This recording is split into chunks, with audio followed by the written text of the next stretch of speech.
A verdade é essa. Quem tinha que apanhar era ele, não a mulher. A verdade é essa. Você tinha que cortar o braço, era o dele. Ou outra coisa dele, não o seu braço. Pois é, eu fiquei chocado com esse conselho que o pastor César Cavalcante acabou dando a uma irmã cristã que ligou para ele no programa Crescendo na Fé. Eu tenho assistido vídeos de vários líderes religiosos por conta da polêmica que eles trazem com relação a vários textos bíblicos, né? Inclusive coisas fora do contexto, falsas doutrinas, desinformação, e a gente acaba ficando um pouco preocupado e com o sentimento de dar uma resposta para tirar o povo do engano. Só que hoje eu fiquei mais preocupado ainda porque se tratou de um caso assim gritante. Eu estava assistindo um trecho aqui que eu recebi aqui na chamada no YouTube, né, desse programa Crescendo na Fé do pastor César Cavalcante, e uma mulher ligou para ele ali, eu acho que é ao vivo ele grava, não sei, e aí ligou contando uma história extremamente cautelosa, delicada. Ela disse que foi traída pelo marido há muito tempo, desenvolveu depressão, né, teve um episódio de surto psicótico.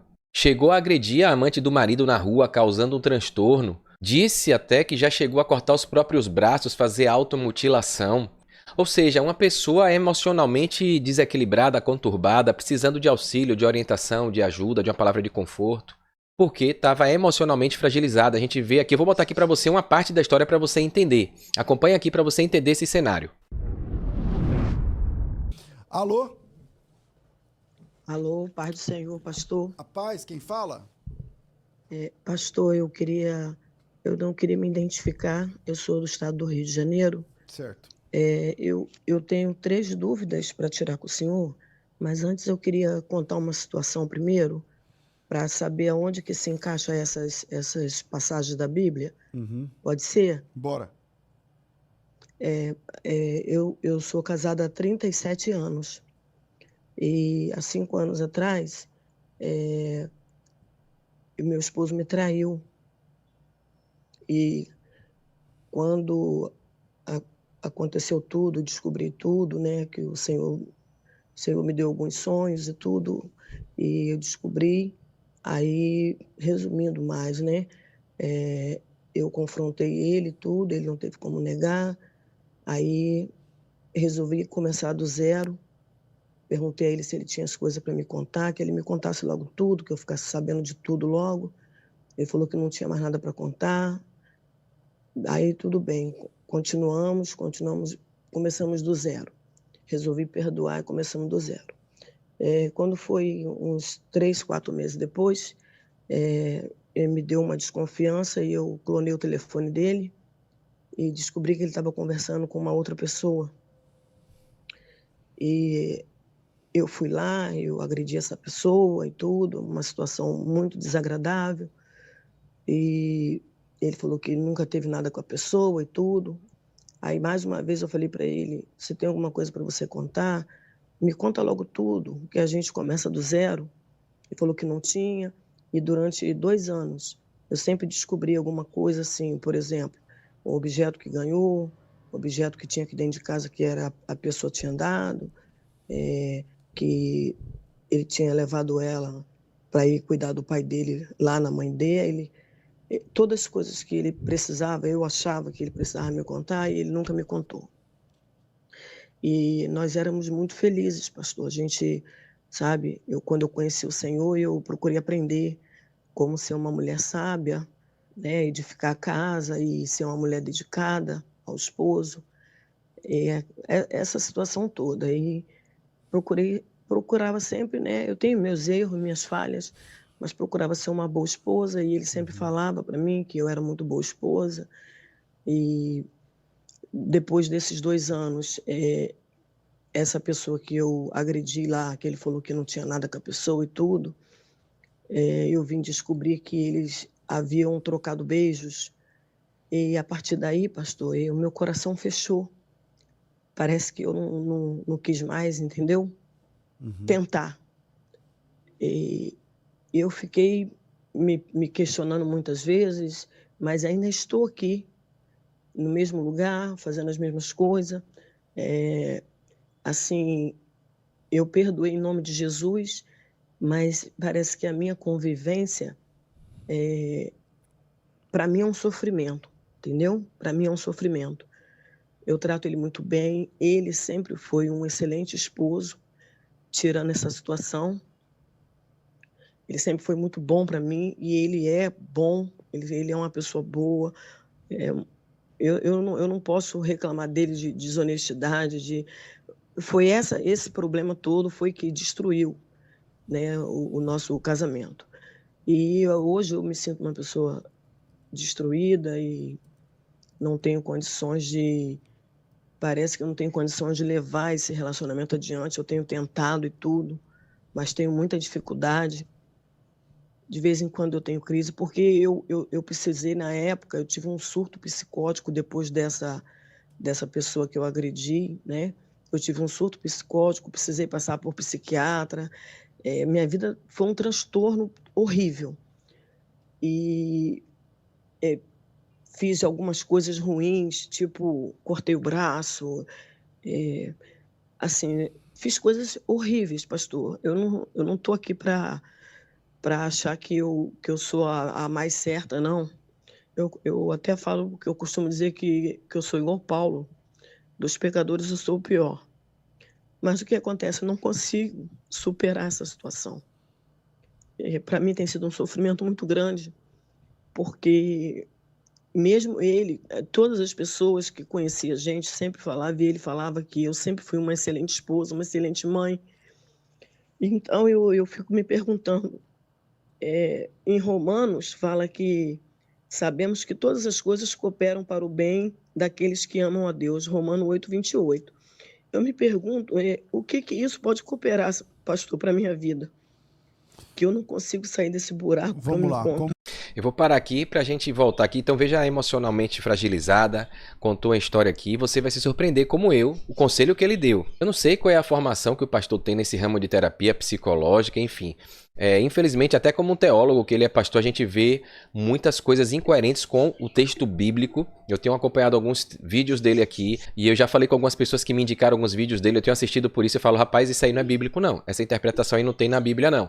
Então, e me surpreendi porque ao invés de ele incentivar com prudência, com apoio psicológico, com acompanhamento pastoral, falar de Deus, do Espírito Santo, para procurar saber como é que é a comunhão dela, como é que tá, se ela tá orando, tá cuidando da parte espiritual, ele faz umas perguntas aqui e dá uma orientação que realmente eu fiquei assim preocupado. Então, ao invés de diminuir o conflito, ele acabou sugerindo, acaba influenciando meio que negativamente a pessoa que está em surto psicótico, com emocionalmente abalado, fragilizado, a cometer outra besteira, a agredir o marido.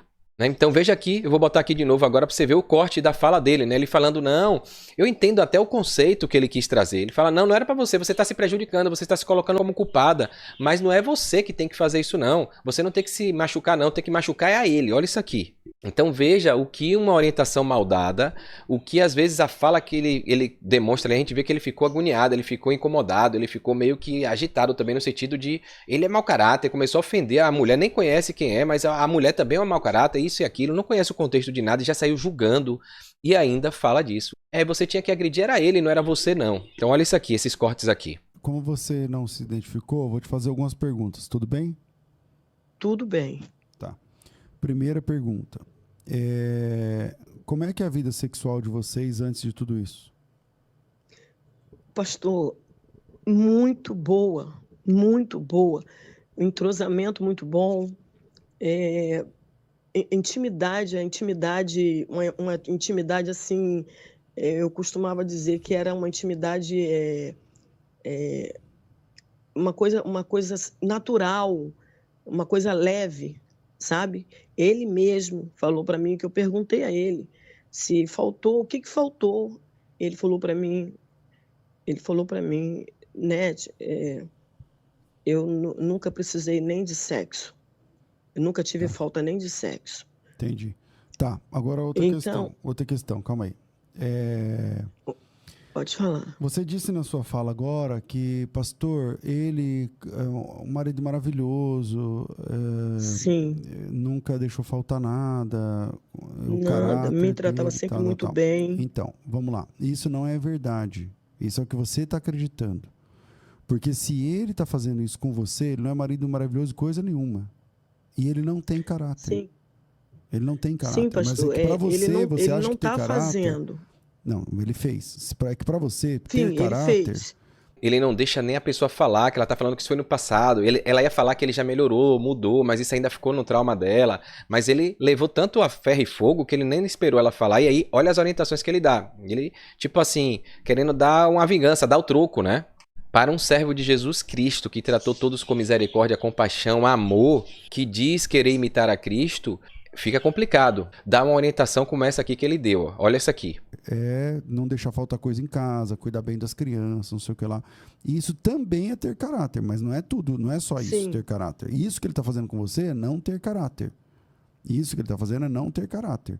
E eu acho que você está agredindo as pessoas erradas. Então você está protegendo ele e se cortando e cortando o braço. Você está protegendo ele e agredindo a mulher na rua, fazendo escândalo com a mulher. Só que quem deve Sim, satisfação para você é ele, não é ela. Você Sim. tinha que bater nele, você tinha que cortar o braço, era dele. Olha isso. Você tinha que bater nele, você tinha que cortar o braço, era dele. Eu entendo o contexto que ele está falando, de ela se defendendo, mas esse não é a orientação, pastor. Me desculpe, o senhor foi muito infeliz. Pode estar induzindo a pessoa a depois querer fazer uma coisa com o marido. E aí, você vai depois se responsabilizar pela besteira por uma pessoa emocionalmente fragilizada e que você orientou que quem tinha que sofrer era ele, quem tinha que apanhar era ele, quem tinha que... Cuidado, né? A gente precisa ter cuidado com as nossas falas, né? Eu entendo o contexto que você quis trazer, mas em momento nenhum você poderia ter dado uma orientação dessa. Muito pelo contrário, ela não tinha que se agredir nem agredir ninguém. Ela tinha que ir ao Pai, conversar com Jesus, com Deus, com o Espírito Santo, né? Pedir perdão, perdoar. Aí ele coloca de novo aqui na frente. Eu vou colocar outro trecho aqui pra gente finalizar o vídeo. Mas olha isso aqui. Não o seu Sim. bater nas pessoas. Então, eu acho que você está protegendo a pessoa errada. Entendeu? Você está dizendo Sim. que ele é uma bênção. Então, pastor, agora eu que... Não, veja onde você está pastor. chegando. Calma, calma. Você vai falar. Fica tranquila. Eu não vou proibir de falar, não. Mas veja bem. Só escuta um pouquinho. Veja bem. Tá. Você está perguntando qual é o problema que você tem. Você está perguntando o que fala lá em Romanos, que todas as coisas... Tá, como é que eu faço para você não conseguir entender? Quer dizer, o cara tá ferrando você, o cara não tá nem aí para você, e aí você ainda acha que você que é o problema? Tá errado, filha. Você tá olhando para a coisa errada. Você tá olhando para o lado errado da coisa. Entendeu? Então, eu acho que você precisa ter um jogo aberto com o seu marido. É o seguinte, eu achava que você tinha caráter, mas você não tem. Eu achava que você era um homem de índole, mas você não é um homem de índole. Está sobre a mesa isso. Isso está sobre a mesa. Lembra daquele dia assim? Lembra? Então, você não tem índole, você não tem caráter, você não tem isso aqui, você não é homem. Agora, diante disso, o que você quer fazer? É isso mesmo que você tem para me oferecer? Porque se você falar que quer lutar, então a gente pode lutar, mas é a partir da verdade. A gente vai trabalhar em cima da verdade. E a verdade não é que seu marido é um bom caráter, não é que seu marido é uma bênção. Ele não é bênção coisa nenhuma, nem bom caráter. Agora, você quer recuperar? Então você pode dizer, eu estou disposto a recuperar, não quero jogar 37 anos da minha vida no lixo. Mas para que a gente recupere esse casamento, nós vamos precisar trabalhar juntos e em cima da verdade. A verdade é essa. Quem tinha que apanhar era ele e não a mulher. A verdade é essa. Você tinha que cortar o braço, era o dele. Ou outra coisa dele, não o seu braço. Ou seja, até outra coisa. Ou seja, é mutilação, vai jogar água fervendo, vai fazer como muita gente faz aí. E aí, imagine, né? Então fiquei preocupado. Infelizmente, tem gente que quer falar, hoje a internet está assim, fala o que quer. Tem muita gente seguindo líderes assim, como o pastor César Cavalcante, né? Que se coloca como especialista, teólogo, conhecedor, mas trazendo coisas, informações, orientações antibíblicas. Então a gente, como cristão principalmente, precisa tomar muito cuidado. Tem muita gente seguindo, muitos influencers, comunicadores, líderes religiosos e tomando mentiras como se fosse verdade. Pegando orientações sem nexo, sem sabedoria divina e tomando para sua vida. A gente vai nos comentários, um monte de gente, parabéns, maravilha, sem medir o risco, a consequência de falas assim, digamos um tanto quanto irresponsáveis, né? Olha aqui, eu peguei aqui, a resposta branda desvia o furor, Provérbios 15, verso 1. Bem-aventurados os pacificadores, Mateus 5, verso 9. E o pastor fala, não, você deveria fazer era com ele, não é com você não, era com ele. Não, pastor, nem com ela, nem com ninguém. Paulo ensina que o servo de Deus não deve viver em contendas, mas ser manso para com todos, 2 Timóteo 2,24. A gente sabe, né? Eu não estou aqui para ser melhor que ninguém, nenhum líder espiritual, nenhum cristão é infalível, nós somos pecadores, mas me preocupa ver pessoas assim que têm essa expressividade, muitos seguidores e levando informações deturpadas, distorcidas, incoerentes. Então eu estou fazendo esse vídeo aqui justamente para que você não tome como verdade nada que você vê aqui na internet. Nem do que eu estou falando, nem um vídeo meu. Procura, analisa, pesquisa na Bíblia, procura realmente especialistas, quem conhece do assunto, procura Deus para você tomar uma decisão baseada nos caminhos celestiais, na Bíblia, nas Escrituras, somente a Escritura, profissionais gabaritados que possam orientar de fato, analisar o contexto com calma, não assim numa ligação rápida de internet, de um programa aqui. Então cuidado, a gente vive no mundo hoje do imediatismo, da informação rápida, muita informação, tudo rápido, e isso está trazendo transtornos diversos, principalmente com relação à doutrina verdadeira. Então nunca aceite uma orientação, principalmente só porque veio de alguém conhecido, de alguém famoso, de alguém relevante, que possui uma credibilidade, né? Então compare, avalie, estude, pesquise, pegue informações diferentes, né, de outras fontes, para você fazer tipo a prova dos 9, né? Tirar ali uma avaliação e peça ao Espírito Santo, a Deus, para te dar sabedoria. Então eu vou ficando por aqui, eu espero que esse vídeo tenha sido útil, se impactou você de alguma forma. Comenta, curta aqui o que é que você acha de tudo isso, se ele foi feliz, se ele realmente orientou certo, ou se realmente o que eu falei aqui faz sentido, que jamais ele poderia ter falado dessa forma para uma pessoa que está fragilizada, emocionalmente abalada, que está ali com depressão, que já teve surto psicótico, e que a fala está contradizendo as orientações dos textos que eu acabei de falar aqui da Bíblia, né? Então comenta aí, participa aqui, tá? Porque a gente precisa combater o bom combate, trazendo a verdade, não temendo chamar o erro, o pecado, a transgressão, a desobediência, a falsa doutrina pelo nome correto, ainda que seja impopular, ainda que seja afrontando pseudos gurus aí da internet que as pessoas reverenciam, né? Porque a gente só tem que adorar e dar honra a Deus, né? Toda honra, toda glória seja dada ao nosso Criador. E a gente está aqui como um cristão servo genuíno para trazer o contraponto, tá bom? Então é isso, vou ficando por aqui. Curta, comenta, compartilha e participa aqui para a gente poder entrarmos num denominador comum, porque a verdade é só uma, não é isso? E Jesus Cristo é o caminho, a verdade e a vida. Se a minha atitude, a sua atitude vai contra o que Jesus demonstrou e orientou, a gente precisa rever nossos conceitos e mudar também para ser nova criatura, tá bom? Então é isso, eu aguardo você no próximo conteúdo. Para que você acompanhe, se inscreva aqui no canal, clica no sininho para receber aviso e notificação, tá bom? Até o próximo vídeo, um forte abraço, sucesso e fique com Deus.